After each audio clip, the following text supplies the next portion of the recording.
Bienvenue dans Planche Casse et Bulles qui, exceptionnellement, aujourd'hui sera enregistré aussi en vidéo. J'ai le plaisir pour cette édition de recevoir Nicolas De Palmar. Bonjour Nicolas. Bonjour Richard. Voilà, nous nous connaissons depuis longtemps et c'est un artiste peintre, c'est un faiseur d'images, c'est un professeur de sémiologie, voilà des bien grands mots. C'est surtout un artiste contemporain qui a une actualité particulièrement chrétienne et donc à mon avis particulièrement coordonnée à cette fête de Noël. Vous avez peint l'image officielle, si j'ose dire, de la béatification des 50 martyrs français du STO. Absolument, j'ai eu cette chance d'être appelé pour pouvoir faire cette image particulière parce que cette image en fait ouvre la porte du ciel par l'image de ces nouveaux béatifiés qui ont résisté pour la France, résisté pour leur foi et été abattus par les services nazis dans le cadre du service du travail obligatoire en 44-45. Alors, on finira en fait l'émission là-dessus, mais je voudrais d'abord repartir de ce travail que vous faites. Vous, en préparant l'émission, je rappelais que vous aviez été enseignant, et donc vous m'avez dit, en fait, moi, ce que j'enseigne, c'est pas la manière de tenir un pinceau, un crayon, un pastel, une souris, car vous maîtrisez toutes ces techniques. Ce que j'enseigne, c'est quel est le sens de ce que je représente. Comment est-ce qu'on est professeur de sémiologie, et pourquoi est-ce qu'un artiste a besoin de s'intéresser au sens ? En 2025, bientôt 2026, le monde change énormément, et le monde artistique se pose les mêmes questions que l'école blanc. C'est-à-dire, en gros, quel est le rôle que j'aurai demain dans la création ? Pourquoi je suis devenu un créatif ou un dessinateur, un peintre ? C'est parce que j'avais envie de transmettre quelque chose. J'avais envie de me servir de ce média pour pouvoir transmettre des idées. Et à la réflexion, j'ai travaillé de mon côté pendant 25 ans, ce que je continue toujours à faire, mais la chose qui me semblait la plus importante pour réagir à un monde contemporain d'aujourd'hui qui travaille avec l'intelligence artificielle, c'était comment, demain, on va pouvoir raconter des choses qui ont du sens pour l'homme. Et donc, la manière la plus intéressante, me semblait-il, pour pouvoir le faire, c'était pas simplement de rendre compte, si c'est très important pour moi de pouvoir m'entraîner régulièrement à le faire, mais je pense aussi, beaucoup plus important encore, disons, de poser une réflexion sur le monde d'aujourd'hui et essayer d'en donner l'image, de traduire quelque chose de ce monde. Et manier les symboles et les signes, c'est une porte d'entrée fabuleuse pour pouvoir continuer demain à parler de l'homme. Alors, c'est une porte d'entrée fabuleuse et vous connectez cette réflexion sur le sens à une réflexion en fait sur l'histoire des images. Une bonne partie de votre travail, en tout cas une partie de votre travail récent, indépendamment de ce que vous avez fait pour accompagner des scénographies, pour travailler la typographie, etc., consiste à réexploiter des images anciennes que vous cumulez, que vous travaillez, que vous modifiez pour en faire un vocabulaire contemporain. D'où vient l'intérêt pour ces images telles qu'elles existaient au 19e, 18e, 17e Quand on parle d'histoire, il faut avoir des racines. Et ces racines, en fait, elles se trouvent aussi dans un corpus d'images qui existe déjà. Inventer des images, c'est une excellente chose que je fais tous les jours, mais disons que réexhumer un corpus d'idées et d'images permet de transmettre aujourd'hui en les modifiant, en les compilant, en les recolorisant, leur permet de donner en fait un écho contemporain et de les faire dialoguer avec nous.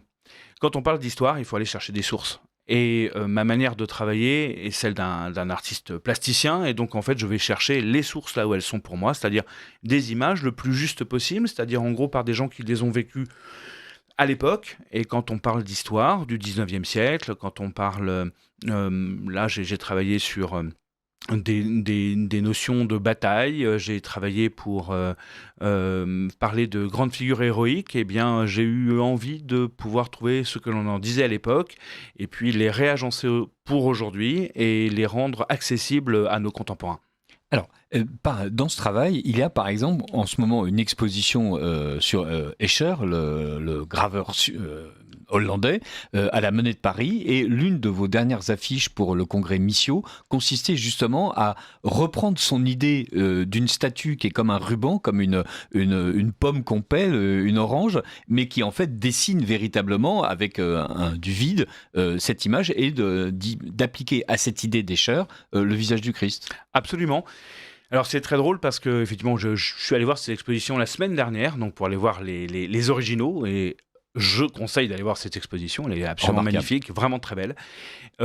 C'était émouvant parce que, en effet, je connais Escher depuis très longtemps, un dessinateur hors pair, hollandais. Moi, je suis flamand d'origine, donc en fait, il y a aussi quelques liens.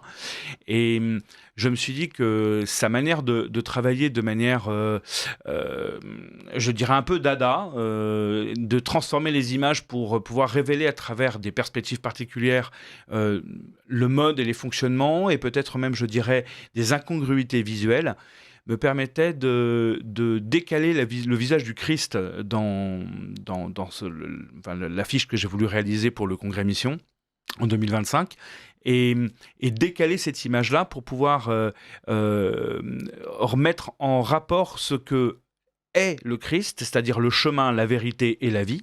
Et en ouvrant le Christ comme ce ruban qui se déroule, eh bien, il libérait ainsi toute la création.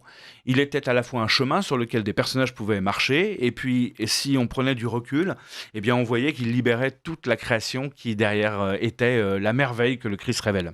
Alors, cette création cette création qui est cette merveille révélée par le Christ, c'est aussi évidemment l'histoire de son incarnation. Pourquoi est-ce que j'en parle ? Vous venez de réaliser le storyboard, en fait, enfin, en tout cas, une partie du storyboard de Sacré-Cœur, le film de Steve Gunnell et de sa femme. Et on va en regarder quelques images pour ceux qui nous regarderont en vidéo sur YouTube, mais parlons-en. Vous avez, en fait, adopté ce vocabulaire précis du storyboarder, donc de celui qui met des planches, l'histoire en planches, l'histoire en cases. Un storyboard, c'est ce qui permet au réalisateur de visualiser ce que vont être ces plans, comment est-ce que les mouvements de caméra peuvent amener d'un plan à un autre, et donc on passe d'un gros plan à un plan moyen, ou au contraire, on panote, c'est-à-dire la caméra se déplace, il y a des travelling, vous indiquez tout ça. Comment est-ce qu'on travaille un storyboard ? Parce que c'est ce qui ressemble le plus à de la bande dessinée, en fait. Alors oui, ça ressemble très fortement à la bande dessinée, avec une différence près, c'est qu'on n'a pas la possibilité d'utiliser la taille des cases.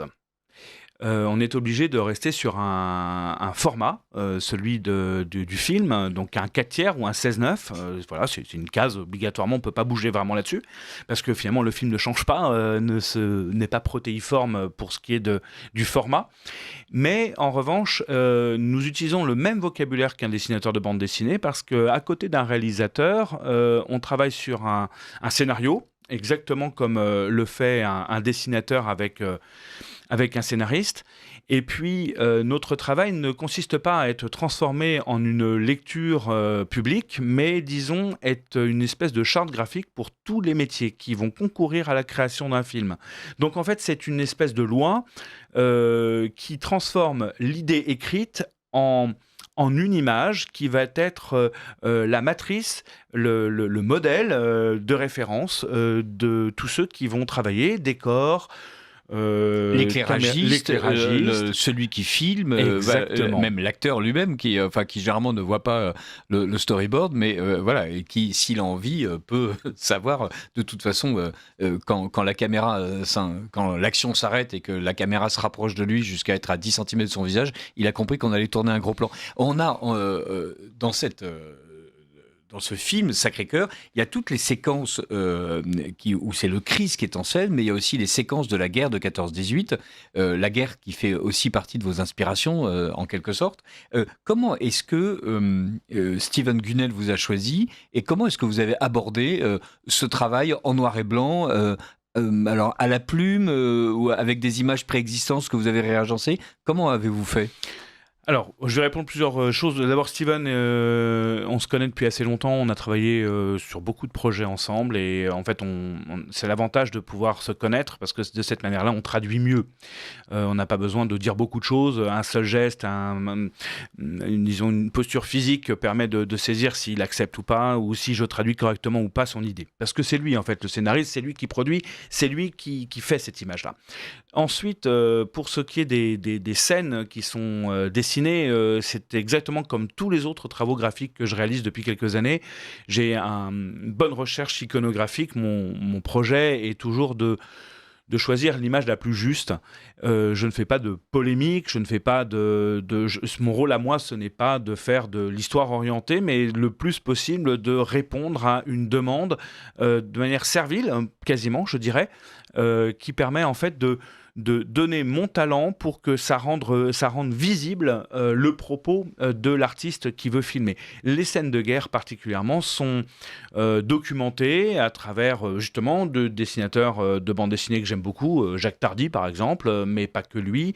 Le fait de pouvoir filmer la guerre des tranchées, car c'est celle dont on est en train de parler, me permet aussi de vivre ces moments-là un petit peu peut-être de mon côté comme un acteur, et je vis proche de mes personnages et je leur donne vie en dessinant. Il se trouve que moi je ne joue pas, mais je dessine, mais c'est la même chose, c'est-à-dire que j'interprète. Et c'est vrai que c'est un dessin qui nécessite d'avoir beaucoup de recherche iconographique avant.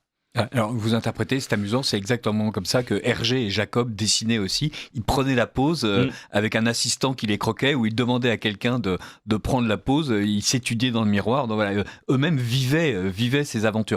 On va écouter un petit message promotionnel qui vous explique que, puisque c'est Noël, autant donner à Radio Courtoisie. Vous appréciez cette émission? Alors aidez Radio Courtoisie à en produire d'autres. Rendez-vous sur soutenir.radiocourtoisie.fr. Merci d'avance. Alors, ce storyboard avec ces séquences consacrées à la guerre de 14-18, évidemment, ça m'amène à une autre partie de votre travail, qui est une série que vous avez commencée il y a quelques années, assez fascinante, de grandes affiches, enfin plutôt, je sais pas, j'appelle ça des affiches, ce sont des grandes images plutôt, qui représentent des guerriers, des épisodes historiques, en mettant en scène, surtout d'ailleurs la Seconde Guerre mondiale pour le moment.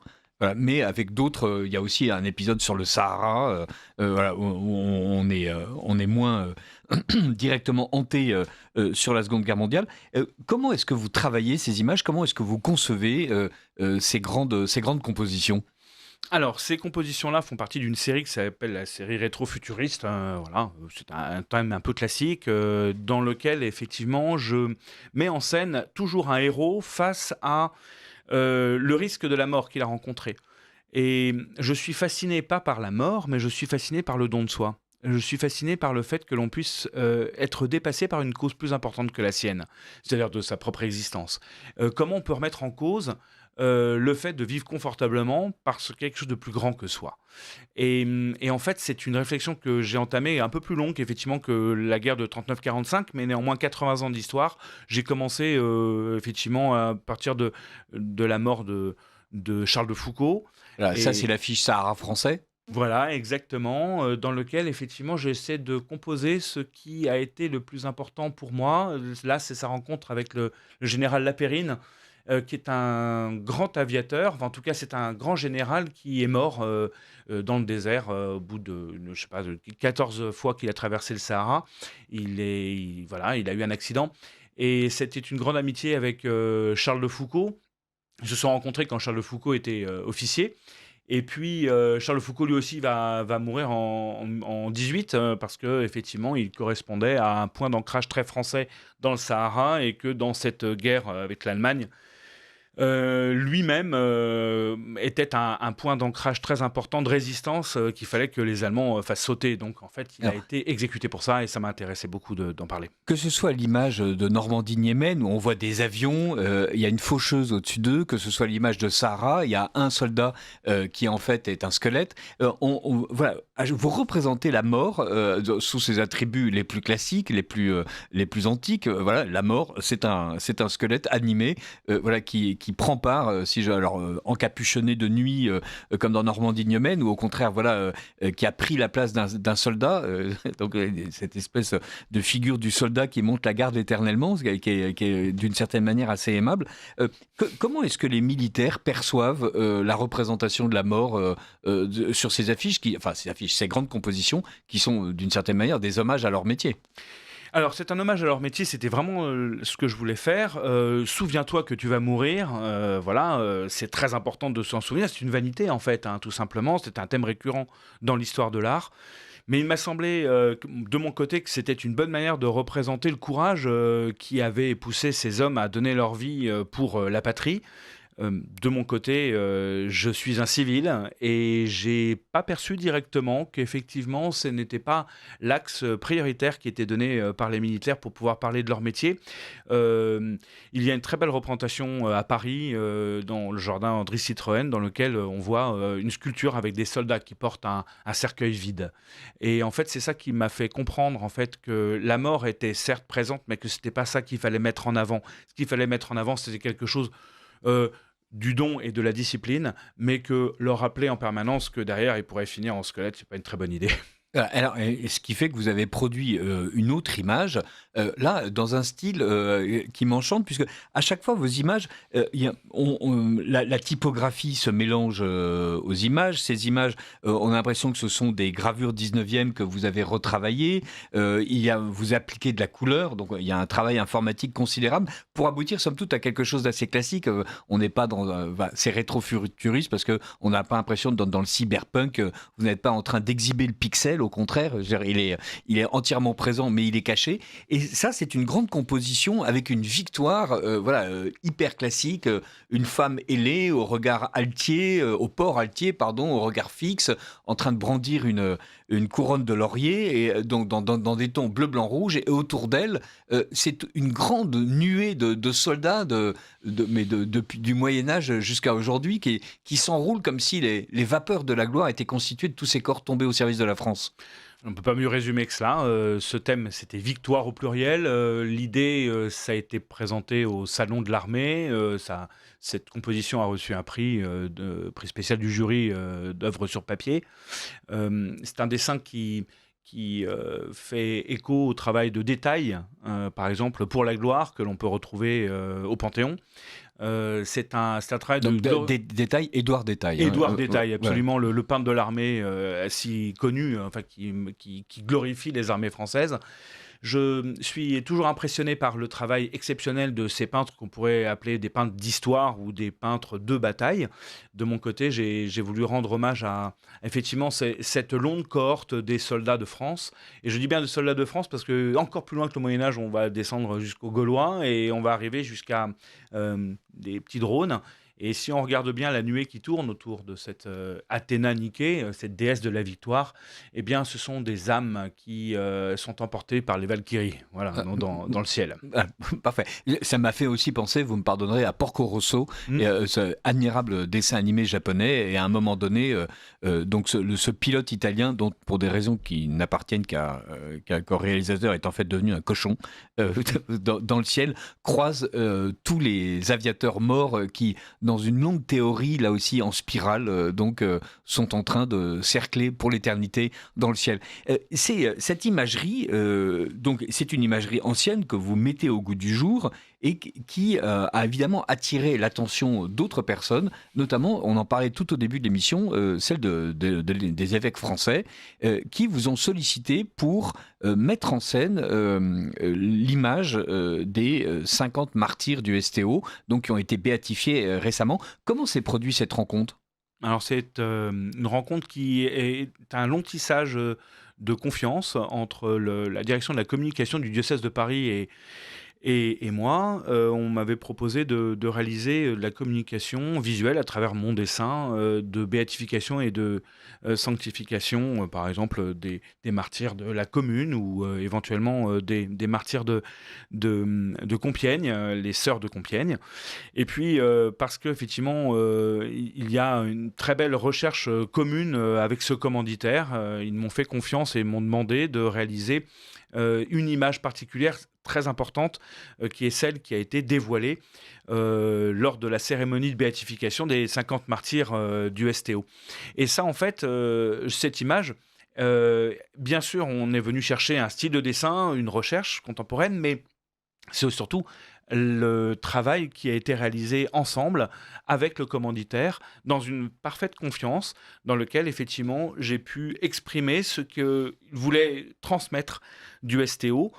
Ce n'est pas la violence qui était mise en avant, ce n'était pas la mort qui était mise en avant, justement, mais d'autres thèmes qui étaient celles d'une espérance, et puis pouvoir montrer l'espérance de manière contemporaine dans un monde séculier comme celui dans lequel nous vivons.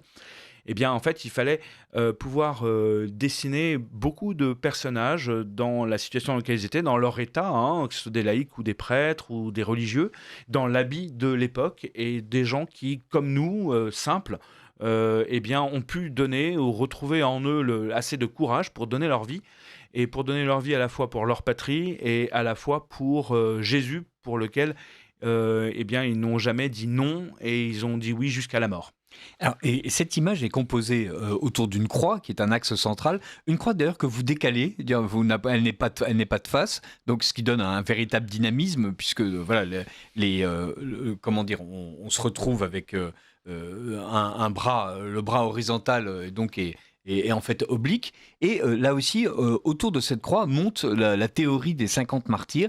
C'est une image, la croix est blanche, les personnages sont bleus, le ciel est rouge. Bon, très bien, on retrouve le drapeau français. Et le fait de mettre dans une image religieuse aujourd'hui les couleurs de la France, c'est quelque chose qui a été un objet de polémique, un objet de discussion, ou il s'agissait après tout de martyrs français, donc c'est passé comme une lettre à la poste?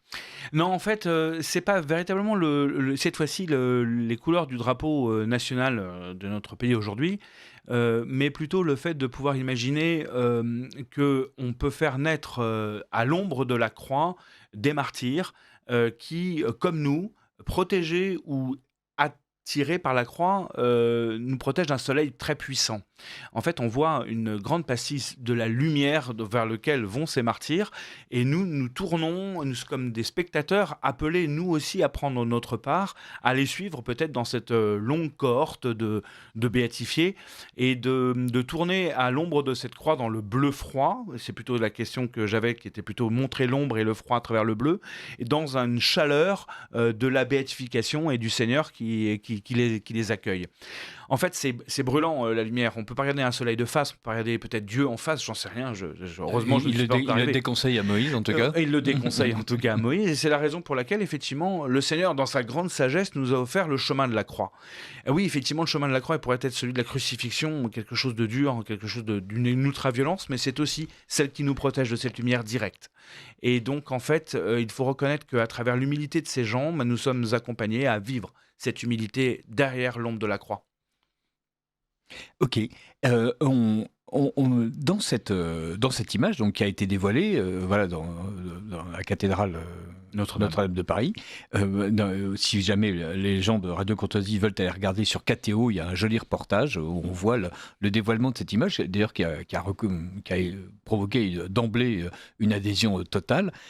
On reconnaît, parce que vous avez été très exact toujours avec ces recherches, c'est-à-dire il y a 50 portraits que vous avez dessinés à côté, autrement dit, chaque personne qui est représentée est vraiment le martyr lui-même, dans la mesure où les documents existaient.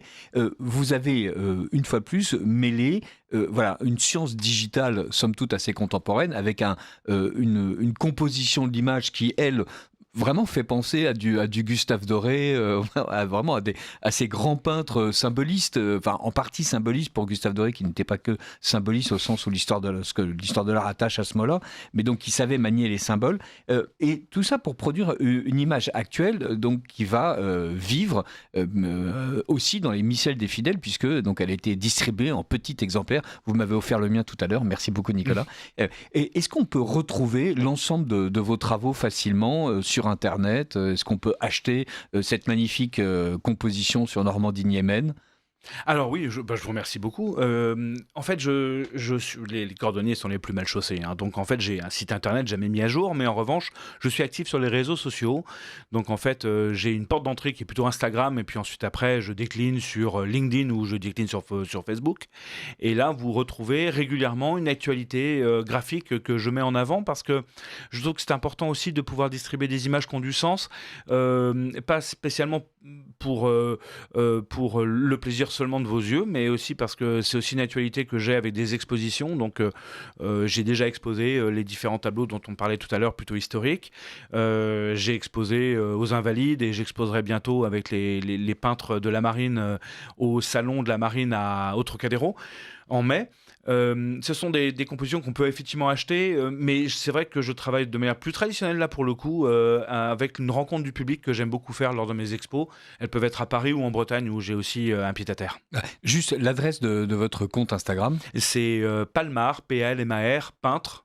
Et là, vous pouvez retrouver Palmar régulièrement. peintre, et on tombe sur une cornucopie de dessins avec des styles qu'on n'a pas évoqués, puisqu'il vous arrive aussi de peindre directement sur le motif en suivant une partie de pêche, en suivant une reconstitution de bataille, en suivant des soldats, enfin bref, Absolument. mais mille choses.